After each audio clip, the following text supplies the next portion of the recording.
Bangladesh. So I had gone through the book actually twice. So I found this phrase, this para very interesting. Over the tea and pastries, our conversation veers towards Jogendranath Mandal. Jayanta incidentally comes from the same district as in Bangladesh as Mandal, Borishal. His view of Mandal surprises us. Villain, Yeah. we ask him if it's indeed what he meant. Yes, he was a villain. Hindus in Bangladesh are suffering today because of that man. He led us down. He led us down the garden path by talking about Dalit, Hindu, and Muslim unity. Many upper caste Hindus left during partition. Dalit stayed back. He was the tall leader everyone looked after. And what he did so, he resigned and ran away to India. So on this quote, I want you to first give a historical context and also the modern perspective, the role of minorities in Bangladesh and their plight, and how the history connects to the plight that we see today. So, Dibda. Okay. So, I mean, that's of course Jayanta Karmakar's view, and he's a Bangladeshi Hindu. So we will have to give credence to what he's saying, because it's a lived reality. He faces what he faces. We are at a distance, safe distance, trying to report and analyze, what's happening to Hindus in Bangladesh.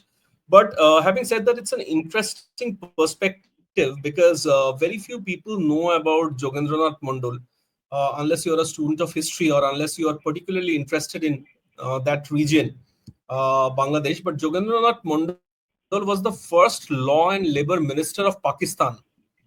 Okay, when the partition of India happened, and we became two countries, India and Pakistan, and what is today known as Bangladesh became East Pakistan.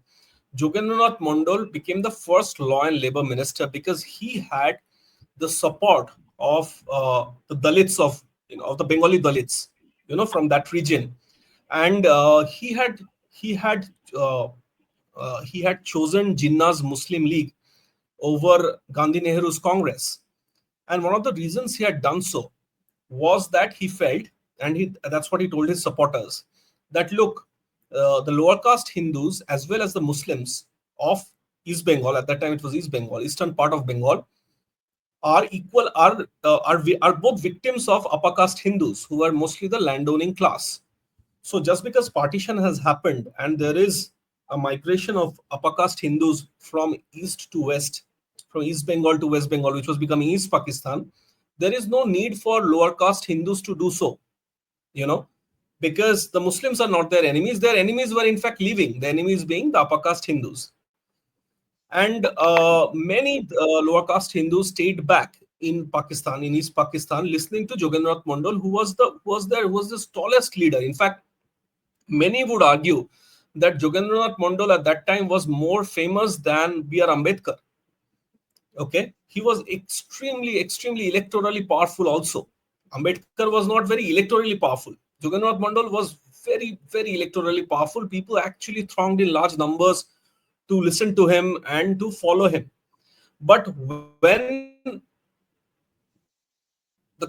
Pakistan was formed and India and Pakistan became two different countries, Jogendranath Mandal, much to his horror, saw that in the new country, the lower caste Hindus are being looked at as Hindus, and the atrocities are continuing.